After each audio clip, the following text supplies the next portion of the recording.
Unfiltered, the official Sunderland AFC podcast.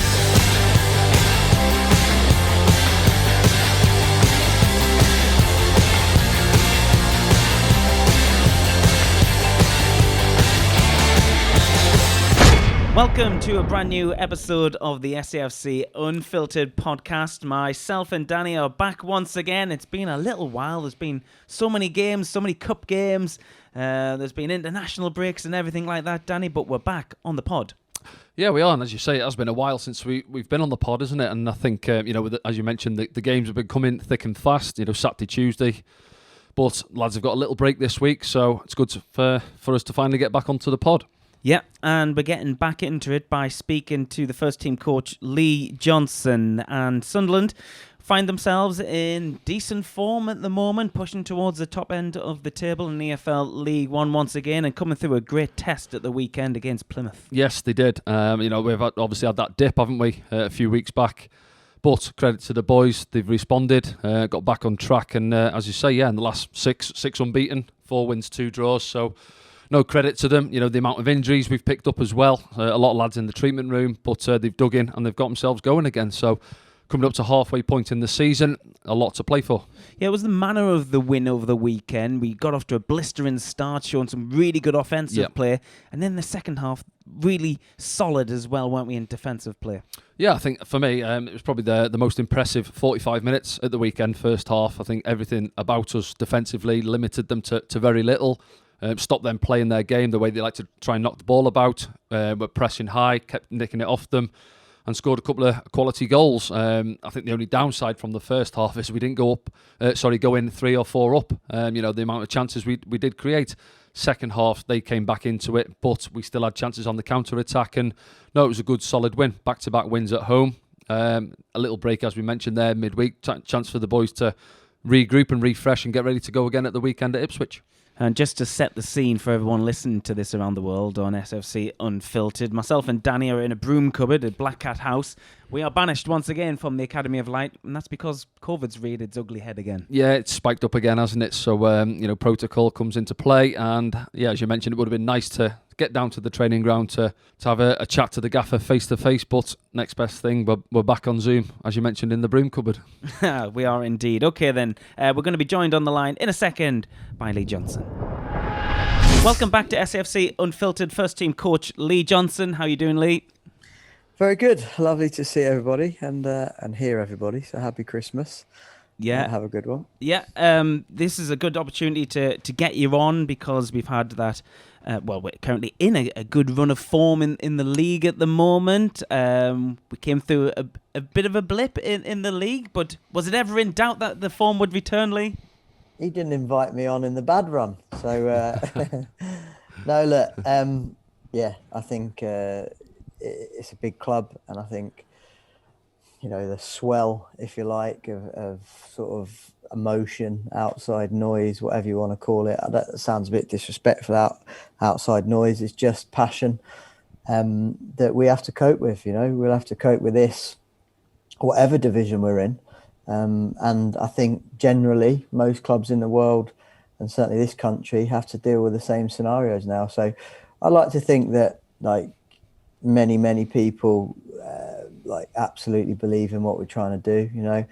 This is effectively year one of a completely new plan. And there's been a lot of sort of frustration, heartache, confusion over the previous years. But I think now, we're on the right path, we just need to have a clean run at it. And obviously the more support you've got around the team, the manager, the football club, the support base, absolutely easier it is to do. Yeah, and we're going to, keep things on a positive theme here because I think we came through a great fixture at the weekend and many fans share that opinion as well. It was a real test. Would it be fair to say it was one of your biggest wins as a Sunderland manager, beating Plymouth at home? All things considered? No, I don't think it would. That's just me being honest. I think that it was a really good win. I think it was a really entertaining game.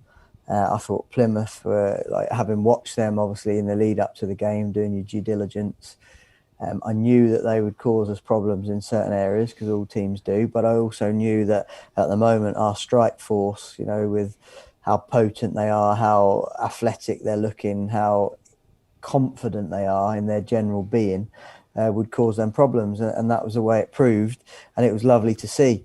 What was nice for me was solely we bridged the gap by a point to the top of the league. Obviously, top of the league is still 2 points and was 2 points before the game, but every time we win, we step closer to where we want to be. And I think that I was listening to Alex Ferguson the other day. I was watching that documentary on Netflix, and I found it really interesting, something that he said, and I thought it was really relative to us, where he said that basically like losing is part of the progress. And that sounds like a crazy statement, almost sort of contradicting himself. But this early in the season, with as many young players as we had, you know, we've had to go through a spell of losing a couple of games, 2 or 3 games in the league, because that will stand you in good stead. What we've seen is we've seen young players now drag us through a difficult spell and cope with all the noise or the external pressures. And now they've stepped up and stepped through it. We can only be stronger. And, you know, some of the performers, some of our absolute main performers that we've had to rely on have been under 20 this year. And that's just fascinating, really, to see, because often you'll hear, well, I don't know, it goes back to the old adage, you can't win anything with kids. And actually, you can build around your top kids. And I think that's what we're doing. Yeah, Lee, I was going to touch on that as well. You know, just going back as well to the blip a few weeks back. Now, you've mentioned it there, some of these young lads coming in, Sirkin, Huggins, you know, Doyle, Broadhead, all these young lads who are trying to find their feet in the game, really, aren't they, in terms of their experience, the amount of games they've played at this level even. How have they responded to that 3 or 4 game period we had? Was it up to some of the senior lads to try and help them, pull them through, your Bailey Wrights, you know, Flanagan's, these type of boys to help them through as well, or were they okay, level-headed and just grinding it out and getting back to it on the training ground? I think a little bit of everything. I think that, Danny, you know yourself, like, do you know what I mean? When did you feel that you'd actually made it or arrived? Was it 100 league games, 150 league games? You know, how many experiences did you have to go through before you realised you could cope?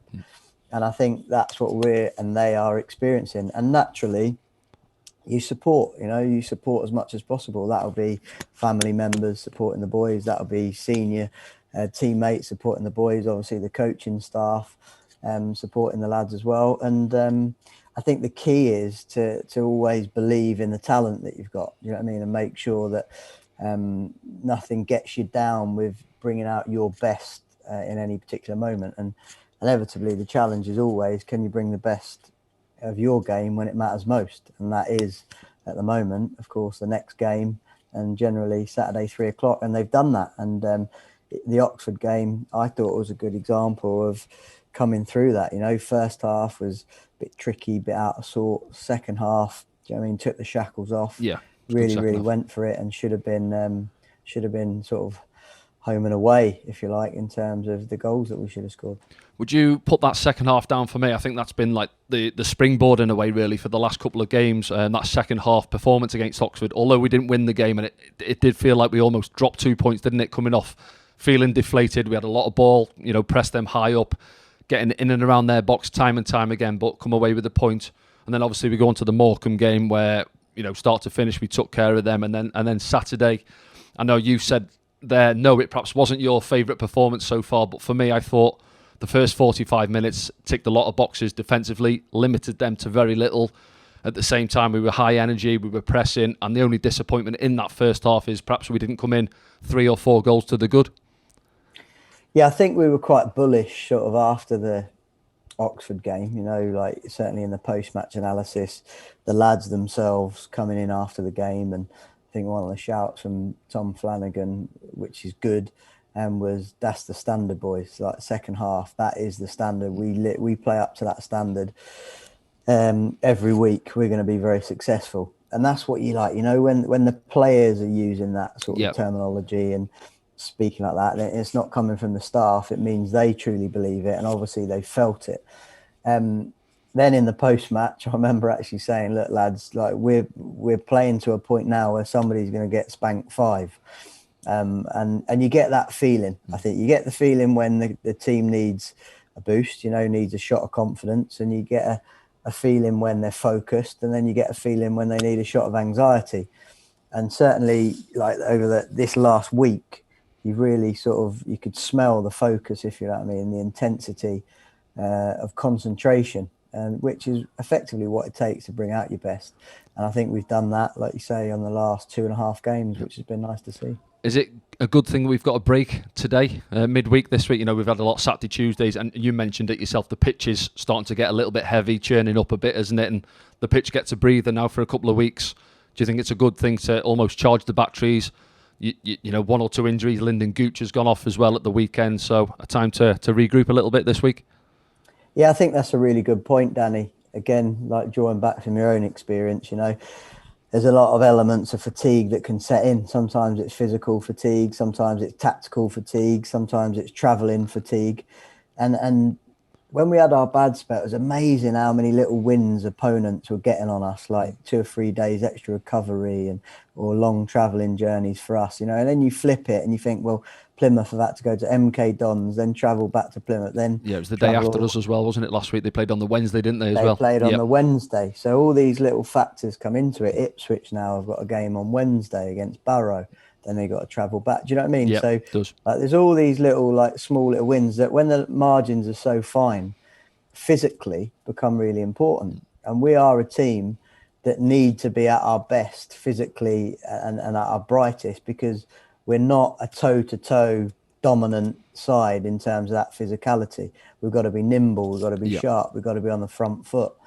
And so actually a lot of the work that we've been doing behind the scenes, a lot of our focus has been on recovery, sleep.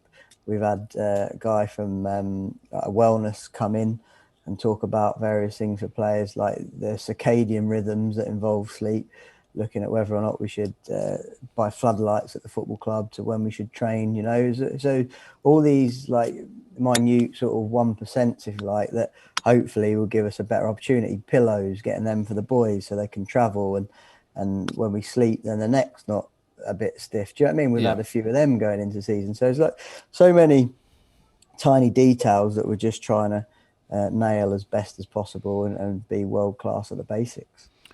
As well as that, the performance for me at the weekend as well. The last 3 games you've named an unchanged 11. Whether that's been forced as well because of the amount of injuries we've had, and obviously the form of the boys, they've ground out and got the results as well, which has helped you. Again at the week, Lyndon Gooch going in at left back. Winchester again centre midfield, and then going out to right back. You've had Broadhead coming back into it, who's on fire. He's scoring. He looks lively. Pritchard's finding his form. So a lot of positives as well in terms of that, as well as the negatives of losing so many to the treatment room, I guess. Absolutely. And I think after the Sheffield Wednesday game, it was clear that in that little spell, our best players, if you like, weren't at top levels. Do you know what I mean? And I think the laser-like focus really has been making sure that we do everything to invest in those players that are fit, that are available holistically, all around the board, really, emotionally, physically, tactically, technically. And that has actually worked in our favour, I think, just having that laser focus and knowing who's fit. Yeah. Do you know what I mean? Making sure that all energy from the staff go on to those players and getting them right. And there's been a lot of healing, but at the same time, the confidence quickly restored, because I think they've got a clarity in the way we want to play. When we're not playing well, we know why, which is important. And therefore we can turn it around pretty quick with a bit of a rest and a couple of good weeks coaching. Yeah, I thought as well, obviously, when we're doing the commentary, and I said after one of the games that we almost went from playing good them first 10, 12 games where everyone's at it, and then maybe in our dip, you can get away with maybe 1 or 2 coming off it, can't you? And you can carry 1 or 2 maybe, but for me, it seemed like a lot of the lads just dipped at the same time, and then that's the confidence, isn't it? Results brings that, and then it just takes one getting over the line. And I think the Ipswich one, yes, we weren't perhaps great on the day, but it was just a case of getting that win and just getting a little bit of confidence back into the boys. And I think you can see from there, we are getting the wheels back on track, aren't we? Definitely, I think that Ipswich game is important. You're right in terms of our free-flowing football, certainly against Ipswich. But to be honest, the concentration and the focus throughout the week had been maintaining our distances, from top to bottom, making sure we was compact, making sure we was difficult to beat. Fans hadn't really seen that at home. Do you know what I mean? Because we'd sort of attacked everybody. Ipswich played around us a lot. They had a lot of possession, but we were also quite dynamic and potent in our counter-attacks, and quite an interesting game. And obviously we play Ipswich again soon, and contrast the form now, between the last Ipswich game and their form and our form. Yes. Those confidence levels, and that'll be interesting to see how that affects the game and the performance. But sometimes you have to theme the week based on what you believe had gone poorly. So we felt like our willingness to press, and maybe press a little bit greenly and a little bit early, a little bit naive, stretched our distances from top to bottom, and therefore gave opponents too much space. And the fact that we played 2 or 3 good teams in that spell, slightly fatigued, only exposed that even more. So that was our focus on the Ipswich game, and then obviously we tried to build from there. I suppose as well, there's only a certain amount you could do. I've heard fans say, why don't we go and press from the start, do it for 90 minutes? I said it, didn't I, Saturday, that you can only do it for a certain amount of time. You've got to save some in the legs for when you do regain possession, and you can't just go gung-ho getting after them. Yes, sometimes they might pop it through you, but we've seen it in the last couple of games where we've got after us, the front 4 have managed to nick it. We are getting opportunities on that counter-attack. And when you've got Ross Stewart, you've got Nathan Broadhead, Pritchard up to speed now, you're going to be a threat. Diaku as well, coming into it at the weekend, who had a good game as well. Exactly, and sometimes that is our challenge, actually, is to have less possession, because we want to exploit those spaces. You've got the speed of Ross Stewart, you've got the speed of Broadhead. Diaku is a good example, quick in behind, and sometimes, depending on what 11 you select, will slightly alter at what point you press. We've got 21 pressing triggers that we work off, and there's probably 7 that are sort of the fundamentals that are embedded into every session. But if we nail those 7 and do that extremely well in the game, we often win the game. Yep. It's as simple as that. So there's a lot of detail that goes into it, and what looks cohesive in any actual moment needs a lot of work. Do you know what I mean? Especially when you've got new players coming into the group. One last one I'm going to ask you on before Frankie comes in here. The corner at the weekend looked like it had come straight off the training ground. Obviously, balls into Doyle. I'm thinking Doyle on his left foot can flip it round the corner into Dan Neil, who's found himself free, slots it home. But having heard Dan Neil speak after the game, he said unintentionally found him in the middle of the box. What's your take on that one? Well, I think he's killed Macca, that's for sure, because Macca was going to live off that for a couple of weeks. The reality was the pass was meant for Broadhead. Right. But at the same time, numerical advantage on the edge of the box meant that one player couldn't pick up 2. So obviously that player chose to go and mark Broadhead and then let it on the inside of him, which allowed Dan Neil to be free. So, part 1 and 2, absolutely perfect. Part 3, element of luck or fortune to it, but at the same time, partly down to the numerical advantage created. Oh, sorry, Macca. Lee, we're up to 3rd in EFL League One now. Just give the listeners a bit of an insight into a manager's mind, if you like. And how often do you look at the league table, or do you not bother it until a certain point?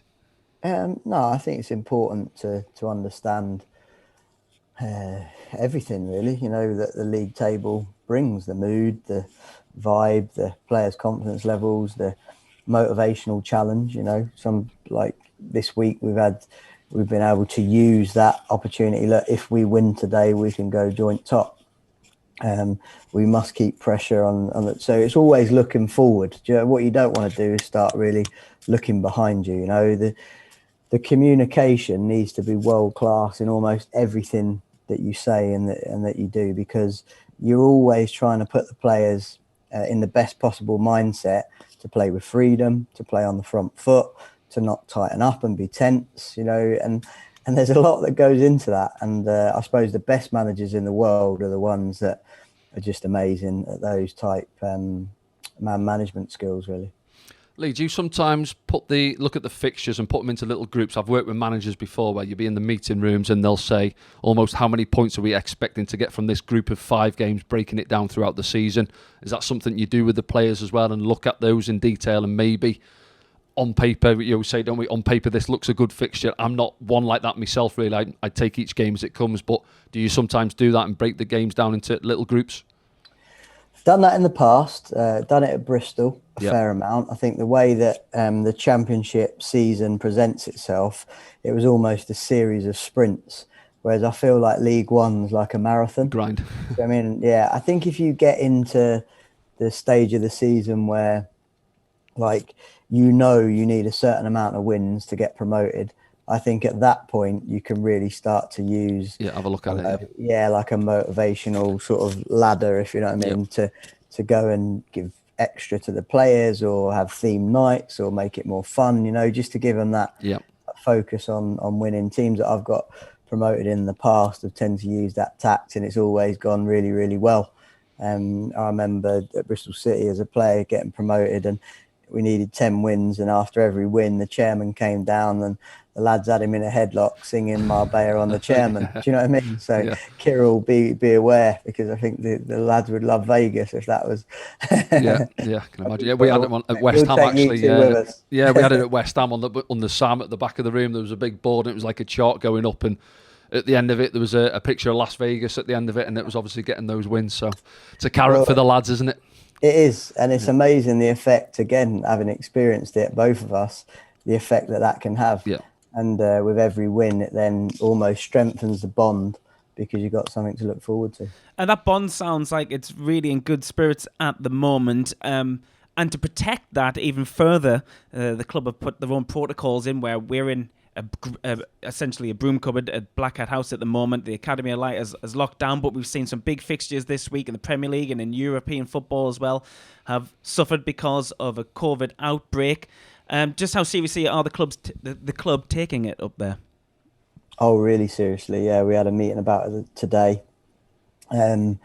Obviously, it's such a fluid situation. It just seems to be changing all the time. Of course, we've got to protect our families and ourselves' health, but we've also got to protect the points. Do you know what I mean? There are certain protocols that you've got to adhere to, aka you being in a broom cupboard, to make sure that you're not effectively bringing this onto the doorstep. So, listen, it hasn't been a great moment in time for football. There's no doubt on that. The fact that we didn't have the fans for a bit. Even now, the fact that the fans have potentially got to have a COVID passport, it just doesn't seem right. But at the same time, it's really important that we give everybody the opportunity to come to a fixture and actually go home safe and feel like they're safe, if you like, from not getting what clearly is a highly infectious variant.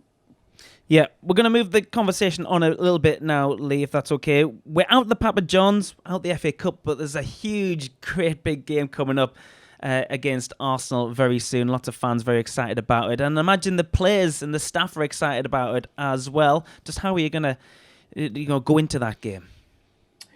I think we'll go into it full of beans. I think it's a really good game. The lads, you can get that feeling that they're talking about it. Players that are coming back from injury seem to have that one as their target, and maybe accelerated by 5 or 6 days because the Arsenal game's on the horizon. Obviously, Sunderland in recent years have experienced big games like that, having been in the Premier League, but these players haven't necessarily. So in terms of the squad, I think the team spirit's always been excellent. Last year it was good. This year it was good. You get individuals that maybe don't quite get on as well as they would with somebody else, but that's in every walk of life. Whereas at the moment, I think the collective unity is really strong. And I think games like the Arsenal game only breed that because there's something to look forward to. It's something out of the ordinary. It's a Sky game. I think the tickets are relatively cheap, so it'll be a really packed out game, and we'll go thinking that we can go and produce our style of football at that level, and I'll be disappointed if we don't. And we touched upon it, the fans are going to be there singing you on the pitch, and they've been there consistently all season as well. Just how much of a difference does the Red and White Army make to the lads on the pitch and yourself? Yeah, in every way. I think it's first and foremost, I think as a young player, you always dream of that. When you're scoring a goal in the park and you're making that noise of the crowd, and you're putting yourself in the position of being one of your idols, it's the crowd interaction that gives you that buzz. And when you score your first league goal, or you win your first game on your debut, whatever that may be, it's all based around the crowd. It's not the same without the crowd. No, so the fact that we have such great numbers when we travel, the fact that you watch me, I sing that Wise Men Say loud. It's probably pretty embarrassing if you had me on camera at the start, but I like a bit of karaoke, and I've definitely killed a few classics in my time. That's good enough for the next podcast. Thanks, Lee. But B, it makes the hair stand up on the back of your neck. Do you know what I mean? So like if that's happening to me on the side, what's happening to the players? Like that should give them that extra sort of 5-10% adrenaline that, if channeled right, can be used really positively. And I think generally it has, because our home form has been pretty good. Particularly in front of the big crowd. So like we are under no illusions the positive effect that our supporters have in every way, whether that be the travelling. Listen, there's Sunderland fans everywhere. I must bump into, you wouldn't believe some of the crazy places I bump into Sunderland fans, but they're literally everywhere, and it's nice to see.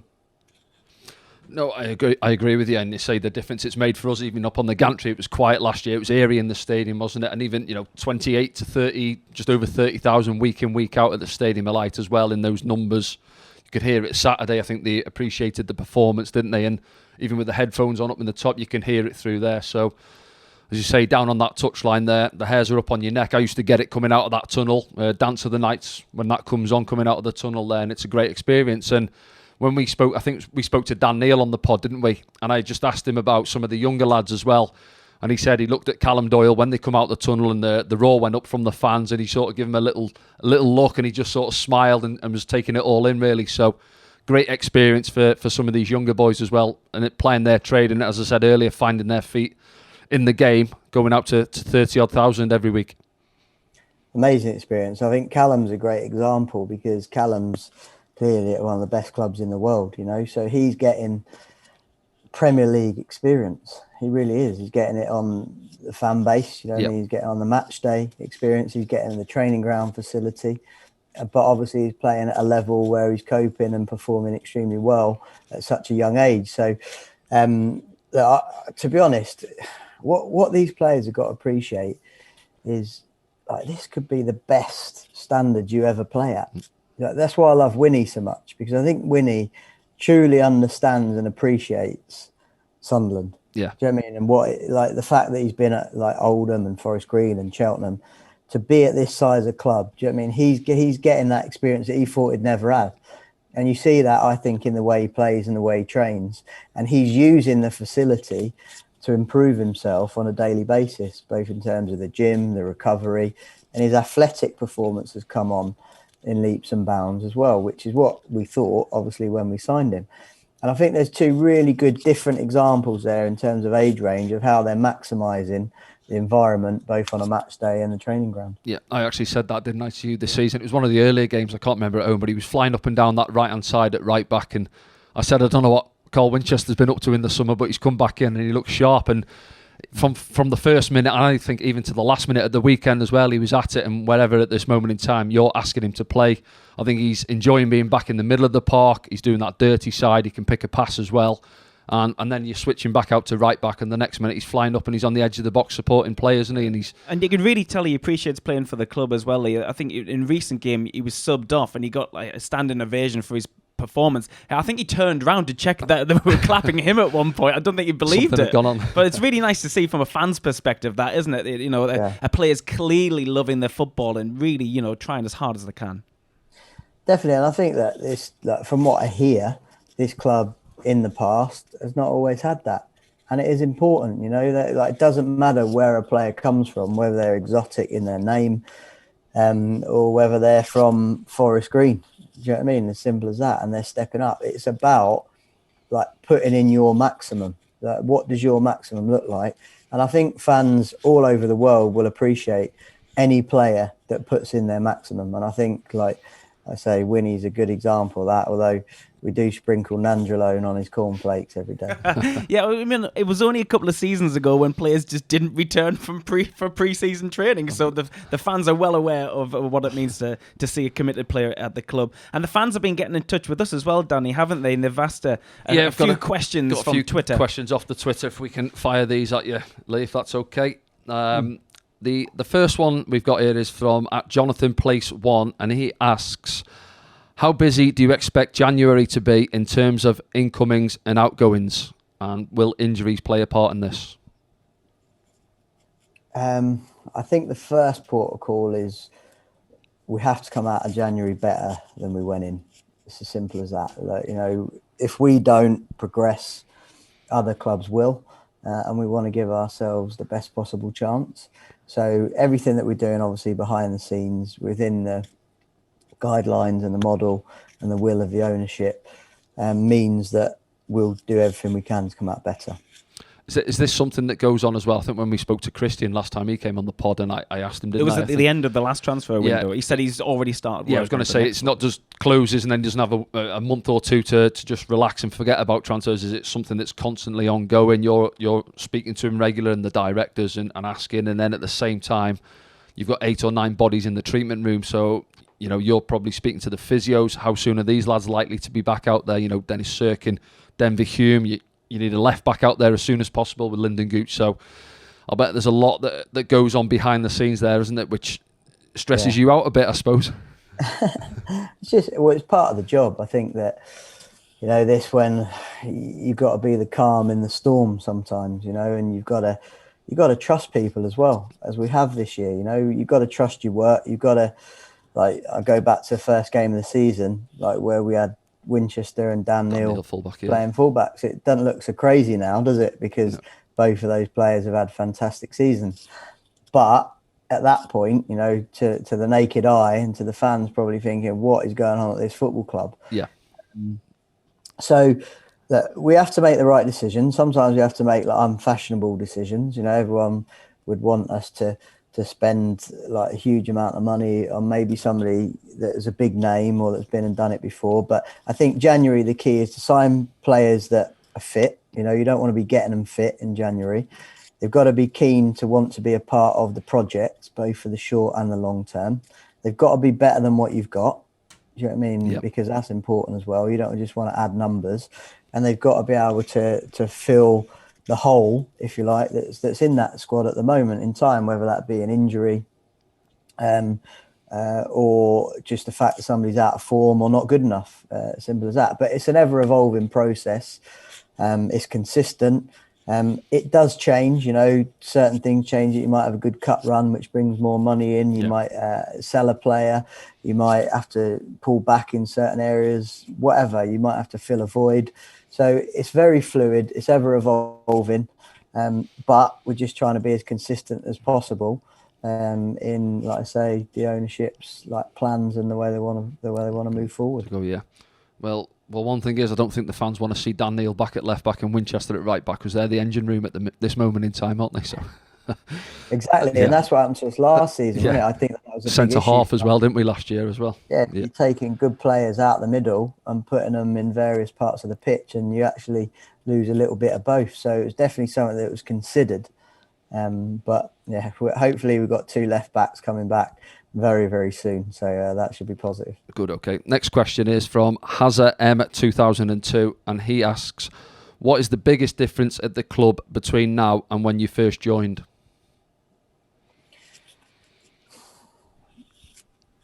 I think the culture's improving, definitely.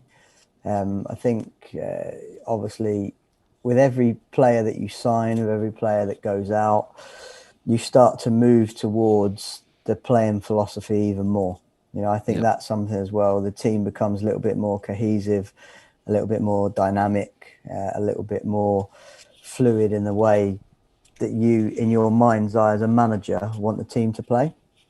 I think that there's really good people coming into the organisation. So you'll see in coming weeks, there'll be more additions, if you like, to the backroom team. I think that's important. More professional, more organised, more talent. Should be like really raising the standards daily. Yeah. I think that having the fans back in clearly has been probably the biggest sort of increase in sheer value. Do you know what I mean? If you're looking at like pure value, having the fans in the stadium has presented us with that value, and trying to maintain that sort of vibe, that consistency is probably the hardest thing to do at a club like this, but also probably the most powerful when you get it right. And whether that's my interviews, whether that's the team performances, whether that's just letting people see the lads' personality a little bit more, you know, it's really important that we get that unity, fan base, board, players and staff as best possible. And that is really, really improving, I think, by the day, effectively. Yeah, no, I agree. Yeah, good stuff. Yep. Okay, the next question is from SAFC_Calamar, and he asks, what's been your favourite game as a manager of Sunderland Football Club so far? That's a good one. That's a good question. I've enjoyed a lot of games, to be fair. Definitely the ones with a crowd there. We can write off any game where there wasn't a crowd. So by process of elimination. Cup final gets ruled out there then, winning a cup. It genuinely does. Yeah, because it was a bit surreal, the cup final, if I'm honest with you. It was like a conveyor belt wedding. Didn't it feel like an 11v11 shape? Down at one of the best stadiums in the world. Yeah. I mean, but then you got shipped out after that half hour after the game. It was weird. I think one of the ones I enjoyed, like halves-wise, was the first half against Lincoln in the semi. We only had 10,000 there, but the noise they made could have been 50,000. So I enjoyed that, but obviously the day ended in heartache. I really enjoyed the first game of the season against Wigan. Because I thought that, like, you know, the football we played, the sort of brand, the fact that we turned the game around, the fact that expectations were quite low at that point, you know, we actually showed what we was about. And I think that sort of set the tone for our footballing ability and showed people what we were about. And then I've enjoyed the 2-5-0 home wins a lot because, like, when I look back on the game, I'm a bit warped in terms of, like, as a coach. Like, all I'm trying to find is those details that we've worked on and that they've executed, the lads. And when they do, it's amazing to see. Like, that's the bit that really sort of gets me out of bed in the morning. It's that, like, philosophy coming out in the game, like terrorising the opposition. Do you know what I mean? The individual players bringing out their best in that particular moment to then go and create a match-winning opportunity or a goal or something like that. So that's the bit I'm obsessed about. How can we force more scenarios, more situations like that? So any game that we've done that is potentially my favourite game. So, like I say, the Morecambe game, the Cheltenham game, where we was outstanding over the top and terrorised them in that way. I think sometimes as well, the ones that are pleasing from a player's point of view, perhaps I go to the Cambridge game where we've got the lead. First half, we played okay. We played some good football in that first half. And then second half, you come out, you know what's coming with the wind coming towards the goal. I think they had 11 or 12 corners, didn't they, Frankie? And it's one of those where you dig in, don't you? You grind it out. And as the centre-halves coming off there, they've done their jobs, winning those balls coming into the box. They're the pleasing ones as well, aren't they, away from home? Yeah, pure character games, those, aren't they? And, like, the fans that were there, they would have... Like, that was horrendous. That day was like, if you were watching it on the telly, nothing could... We were watching it on the telly in the studio back here. It wasn't too bad. But, like, goalkeepers are taking a goal kick and spinning back into 18-yard box. You know what I mean? Like, the wind driving in your face is freezing cold, you know. So to get those wins, when, let's be honest, like, you expected to. And that's, like, League One and English football can be a real leveller. Right, that's not disrespecting Cambridge on that individual occasion, because I think Cambridge are a good side. But I also believe we've got really good players, right, and that we we can outplay a team like that if we play to our best. But in a scenario where the wind's coming in at, I think, 65-mile-an-hour gusts, like that is tricky, because it actually null and voids any footballing ability, and it becomes about character, about winning tackles, about being in the right position, about like dealing with the environment. And for me, that was one of our biggest wins as well, because it was another example of young players coming through, not only in extreme pressure, but in extreme conditions, where clearly we'd failed to do that in a game like Portsmouth away. So another learning game. Yeah, good. And the last one we've got here now is someone is asking, how do you relax away from football? I get the impression you don't really relax away and you're 24/7 thinking about the game. Is that right? Yeah, I think the challenge is to find those moments. It's really difficult. I say I live up here with Macca and Jevo, so we live in the same house, and 11 o'clock at night, we're looking at those type set plays and things like that, and trying to find ways of killing the next opposition. Personally, I can switch off if I watch something, like sometimes. I'm a good sleeper, so that's a part of switching off, I suppose, sleeping well. And then, like, I need to find time, as all of us do really, for that sort of like mindfulness and being healthy, so whether that be go for a run or go to the gym, something that I've got a little bit better at lately. But I think that's more because I believe the club's now sort of on the right path, if you know what I mean. I think before it was like there wasn't enough hours in the day to improve protocol, to find solutions, to recruit, to do everything, workout training, to work out communication.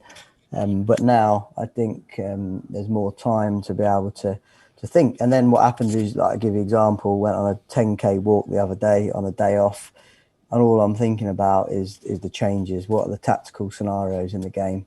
Like who can I bring on? What will be the shape changes? What might their shape changes be? How can I affect the opposition's back line? Do you know what I mean? If we need to hold a lead, what are the changes we're going to make? So you start to think about those things. But if you can do that in a different environment than the football ground, then that is actually quite relaxing. Yeah, and good for you as well. Good for your mental health as well, I'd imagine, as well, Lee. With that in mind, though, you've had no fixture during the week. Does that mean you've had extra time to think about these things for the next fixture, which will be Ipswich by the time this comes out? And have you had a chance, or will you be trying anything new with the lads at the training ground, or is it just, as you were? No, I think we always try and find little quirky sort of moments. I'm not sure I think the table tennis game came out the other day where the lovely Linda taught Dan Neil a little lesson, which was good fun because, like I say, that's all part of, I think, driving a really good culture around the football club. That's like when we win, it must be as a collective. Like the fans have to take credit. Do you know what I mean? The academy staff have to take credit. The striker who scores the winner needs to take credit. Do you know what I mean? But not more than Linda. Do you know what I mean? And that becomes really, really important, I think, to us. And if we can get that right, it can be really, really powerful. But yeah, we're always doing little quirky little things to try and raise the mood, keep the mood high. Do you know what I mean? They're all big kids, you know what they're like. It's like Peter Pan, Aidan McGeady's 35. All he wants to do is act like he's 18 when he's in and around the football club. So that's what you've got to try and promote, try and encourage, and also know the time, of course, to be serious. And of course, you talked about the spirit there, and you're coming together as a club, as one. There, you mentioned everyone from the cleaners to the guys up front playing in the starting 11, but as a community as well. We've seen in the last week or so the community coming together. There's a couple of initiatives at the moment, fan-led one with the soup kitchen where you went down to visit, and there's also the club and foundation doing the 5 for 5 campaign as well. It's particularly poignant around this time of year as well, Lee, but it really does show what kind of people not just live in the northeastern Sunderland, but Sunderland fans around the world, what kind of people they are, doesn't it? It really shows them a good light. Yeah, absolutely. And it's a really interesting part of the world as well, because of the history, the history of the people. The historian we asked to come up and deliver to the players in the summer, and we didn't want to know about the football club, we wanted to know about the people. And I think that's the key. You know, what was your granddad's job? What was your great granddad's job? You know what I mean? What was the weekend look like for you and your dad? Do you know what I mean? It's that type of stuff that we were interested in, because we want our performance to reflect the fans' personality, and I want the team to reflect my personality. And I think that also extends then into the community, because let's be honest, the community is the football club. You know, like look at Bury that have gone out of business, like shambles for going out because of all the people it affected in the community. I'm sure Bury can live without football, but can they live without all the good that the football club did surrounding the football club? Do you know what I mean? And the education, the care, the community projects, the charity, do you know what I mean? The opportunities that club provided. And that's why that club going out of business is a massive travesty. So we've got to understand that really the football club is the hub, I think, of the community, particularly this community. And I think that we have to play our part in that. I think the players have to play their part in that as role models. But even more importantly, just as good people. It's as simple as that, because there's so many good causes, good people that are working around the football club in conjunction with the football club, whether that be sponsors, whether that be community projects. And we have to be out and about. And actually, that's the one regret I've got since I've been here, and it's circumstantial because of COVID, that we haven't been able to mix anywhere near as much as we could or should, down to the pandemic. And that's been disappointing, because we haven't quite had the vibe that maybe you would get outside the pandemic, with that sort of inspiration that the players can give to like particularly the kids in and around the area. That's good. Yeah, Lee, thanks for your time this afternoon. I guess all that's left for you to do is to give a Christmas message, if you wouldn't mind, to the fans listening to this in and around the community and around the world, of course. If you wouldn't mind, you are the Queen, Absolutely. and it's 3 p.m. Here we go. No, listen, from everybody at Sunderland, AFC, we wish everybody an amazing Christmas. You know, make sure everybody stays healthy, but enjoys their family and friends. And let's have a really successful festive period on and off the pitch, crack on to 2022, and go and achieve all our aims and goals, both in football and in life. Lee, thank you very much indeed. Yep. Thanks, Lee, and all the best at the weekend down at Ipswich. Cheers, guys. Thank you very much. Thanks. Have a good Christmas to you too, guys. Cheers. Lee Johnson, first team coach of Sunderland Football Club, speaking to us here on SAFC Unfiltered. And, you know, he always speaks well to us, doesn't he? He always is very honest to us here on SAFC Unfiltered. And he gives us a bit of an insight as well as to, you know, the morale and the confidence in and around the squad at the moment. Yeah, he does. And as you said, we've had him on before, haven't we? And he does, and he's come on there again, and he's quite open. We've obviously touched on a month or so ago when things weren't going quite well, and how the atmosphere was in and around the training ground, and how they've managed to get back on track in the last few weeks. And just the type of character he is. I think I mentioned it there. He lives and breathes football, and that's what you want from your manager, I think, really. Interesting. He said that he lives with Jimmy Mack and Phil Jevons. I mean, what they're having for tea, that lot. It's not that one. Mack has got the tactics board out doing the set plays, I think, in the isn't he, for dressing dessert, gowns. I think, yeah. But no, I enjoyed it, and listen, hopefully we're successful this season. We're in a good spot at this moment in time, coming up to the halfway point in the season. Still a lot of hard work to go. Interesting to see what happens in January in terms of, as we said, incomings and outgoings. But yeah, a lot of football to be played. We're in a good position, and let's see how it goes. He sounded pretty optimistic about some of those injuries returning soon, didn't he? Yeah, certainly at left back, I think, with Denver Hume and Dennis Sirkin, hopefully he gets one of those back.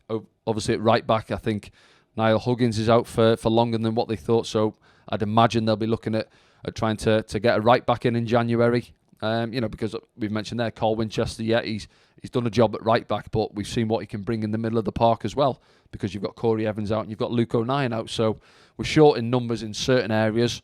So as we said there, Christian Speakman, Lee Johnson, the directors will all be looking at what they can do in January, and know that the position we're in as well, if we can get 3 or 4 bodies into the building and hopefully 1 or 2 out of the treatment room, then we're in a good position to attack this second half of the season. Yeah, and all things considered, I can't imagine we're going to be doing another pod before the end of the year, Danny, with the games coming thick and fast as well, and the fact that we're not allowed up the academy anymore because of COVID. But we've seen pretty much everyone in the league now. What do you make of the first half of the season? Yeah, I'll still stand by. I don't think when we're at it, when we're on our game, as we've seen, Saturday for me, first 45 minutes, if we're playing to somewhere in and around those levels, most of your players are having a 7, 8, 9 out of 10, then we're more than a match for anybody in this league. When we dip, as we've seen at Rotherham, for instance. Is that one of the teams you saw this season and thought, they could be definitely there and thereabouts even though winning the league? No, even though we lost there, I don't think they played us off the park. They scored goals. Balls came in the box and they scored goals. And then I can't judge what of them throughout the season so far, 20 plus games on that 90 minutes. You understand, obviously, we watch us week in, week out. But there's nothing, I look at any of the other teams and we fear. We're at League One level. We are expected to be up there competing for promotion. And that's where we are at this moment in time. We've had a blip. We had that 3-4 game spell where we came off it. It wasn't good enough. The lads will know that. And obviously Lee Johnson knows that as well. But now he's got to try and get them back firing. And I think since that second half in the Oxford game, we've seen what the boys are capable of. We know we can play through teams. Dan Neil on the ball. We've seen Winchester in there. Broadhead's up ahead of speed now, Pritchard. So we've got the players that can cause the opposition problems at this level. And let's hope that this continues, as we've seen in the last couple of home games. We go to Ipswich at the weekend on the road. We've got to turn in another performance and come back with the result. Yeah, big game against Ipswich. It's funny, isn't it, how the fixtures turn around so fast, doesn't it? Played them a couple of weeks ago and then there they are again. Yeah, we haven't. Doncaster's coming up. We haven't played Doncaster yet, or Lincoln, the only two sides we haven't played yet. But no, it is a bit of a cliche. I asked him there, do you break games down into blocks of 5s or 6s as some managers do? But it's a cliche saying, but you've got to concentrate on that next game. He mentioned there that the lads have got an eye on the Arsenal game, and yeah, of course you can see that going down there, lovely stadium, surface, etc. But the next game's the most important one for us. Don't undo that good work we've done in the last couple of home games by going down to Ipswich and coming up short. Right then, thanks Danny for your time this afternoon. I don't know when we're going to be back here on SAFC Unfiltered, but it's always best to subscribe on the platform of which you are enjoying this podcast on right now. Have a good Christmas. We'll see you on the commentary soon. Yeah, and a happy Christmas from myself as well. Have a good one.